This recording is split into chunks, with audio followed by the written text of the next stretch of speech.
வணக்கம் and welcome to cricket Indians Tamil channel. இந்த வீடியோவில் நம்ம அதை பற்றி பார்க்க போகிறோம் அப்படின்னா ஐபிஎல் 2025 நம்மளுடைய மும்பை இந்தியன்ஸ் டீமோட இம்பாக்ட் பிளேயர் ரூல் இப்படி தான் இருக்கணும் அப்படிங்கிற ஒரு விஷயம் இப்போ ரிவீல் ஆயிருக்கு. So IPL 2025 Rohit Sharma impact பிளேயராக உள்ள வரதுக்கான சான்சஸ் ஹெவியாக இருக்குது அப்படிங்கிறது தான் ஃபர்ஸ்ட் விஷயம். ப்ளஸ் அது மட்டும் இல்லாமல் இது அவருடைய லாஸ்ட் ஐபிஎல் சீசனாக இருக்கும் அப்படிங்கிற மாதிரியான ஒரு விஷயம் வந்துட்டு இருக்கு. பட் இது இன்னும் வந்துட்டு நான் கன்ஃபார்ம் பண்ணதுனால அந்த விஷயத்தை நான் இந்த இடத்துல பேச போகிறதில்ல. ஈவன் நெக்ஸ்ட் வீடியோவில் அதை நான் உங்களுக்கு வந்து தெளிவாக கன்ஃபார்ம் பண்ணுறேன். ஸோ ரோஹித் சர்மாவை பொறுத்த வரைக்கும் இப்போ பிஜிடியில் ஸோ அவருடைய அந்த ஒரு டெஸ்ட் கரியர் அப்படிங்கிறத பீக்கில் கொண்டு போகணும் அப்படிங்கிறதுக்கான ஒரு பெர்ஃபார்மன்ஸ் அப்படிங்கிறது கொடுப்பாருன்னு எதிர்பார்த்தோம். பட் ஆனால் ஒரு ஓப்பனிங்லேருந்து ஸ்டெப் டவுன் பண்ணி மிடில் ஆர்டருக்கு வந்து போயிட்டாரு. ஸோ இப்போ ஐபிஎல்லையும் ஒரு மிடில் ஆர்டரில் ஆடுவாராங்கிற கேள்வியும் ஒரு சைடு போயிட்டுருக்கு.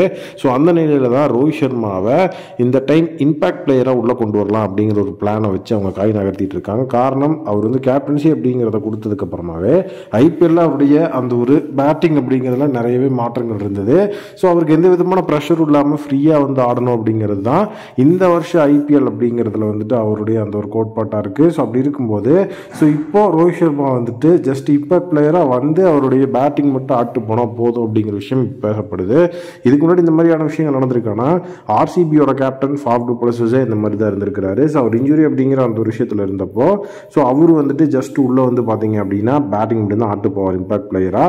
ப்ளஸ் சப்பில் வந்து பார்த்தீங்கன்னா நம்மளுடைய ட்ரெண்ட் போல்ட் வந்துட்டு அதாவது பவுலிங் ஃபர்ஸ்ட் அப்படிங்கிற அந்த ஒரு சைடில் வந்து ட்ரெண்ட் போல்ட் உள்ளே வந்துட்டு போட்டு அவரோட 4 ஓவர் முடிஞ்சதுக்கப்புறம் ஸோ அவரை வெளியே எடுத்துட்டு அவரோட இடத்துல வந்து ரோஹித் சர்மா உள்ளே கொண்டு வரலாம். ஏன்னா நம்ம இம்பாக்ட் சப்பில் உள்ளே கொண்டு வர்ற பிளேயர் தான் வந்துட்டு ஓவர்சீஸ் பிளேயராக இருக்கக்கூடாது. ஸோ மற்றபடி நம்ம வெளியே அனுப்புகிற பிளேயர் யாராக வேணாலும் இருக்கலாம். ஸோ அதனால் வந்துட்டு ட்ரெண்ட் போல்ட் உள்ளே வருவார். அண்ட் இன்னொரு முக்கியமான விஷயம் என்ன அப்படின்னா இப்போ ரோஹித் சர்மா உள்ள மெயின் லெவனில் இல்லை அப்படிங்கிற பட்சத்தில் நம்ம மெயின் லெவனில் கண்டிப்பாக ரோஹித் சர்மாவோட இடத்துல அந்தளவுக்கு குவாலிட்டியான ஒரு பிளேயரையும் நம்ம வந்து வச்சாகணும். ஏன்னா அது ரொம்பவே இம்பார்ட்டண்ட்டான ஒரு விஷயம். இப்போ ட்ரெண்ட் போல்ட்டும் பும்ராவும் நல்ல ஒரு காம்பினேஷனில் வந்து ஓவர் போடுவாங்க. ஸோ அவங்க தான் அந்த பேஸ் அட்டாக் அப்படிங்கிறத வந்து பார்த்துக்குவாங்க. அப்படின்னா ரோஹித் சர்மாவோட இடத்துல ஆடுறது யார் அப்படிங்கிற ஒரு விஷயமும் அந்த இடத்துல வருது. அதாவது தெளிவாக சொல்லணும் அப்படின்னா ஸோ ரோஹித் சர்மா ஓப்பனிங் பண்ணிடுவார். அதாவது வர்ற பிளேயர் ஓப்பனிங் தான் ஆடணும் இல்லை. ஸோ அவரோட இடத்துல ஸ்ட்ராங்காக நிற்கிறதுக்கு ஒரு நல்ல ஒரு தரமான இந்தியன் பிளேயர் வேணும்ல, அந்த பிளேயர் யார் அப்படிங்கிறது தான் இப்போ விஷயம். ஸோ அந்த இடத்துல வந்துட்டு அந்த நம்மளுடைய ரோஹித் சர்மாவோட இடத்துல வந்து நம்ம வைக்க போகிற பிளேயர் யாருன்னா நமந்தீர். ஸோ நமந்தீரை பொறுத்த வரைக்கும் ஆர்டிஎம் பண்ணி மும்பை இந்தியன்ஸ் எடுத்த பிளேயர். அது மட்டுமே ஒரு ரீசன் கிடையாது. நமந்தீர் இப்போ வந்து ரீசனாக நடந்து போது சர்வ் மிஸ்டர் ட்ராஃபிலையும் ஸோ வேறு லெவல் ஒரு பெர்ஃபார்மன்ஸை கொடுத்துருக்கிறாரு.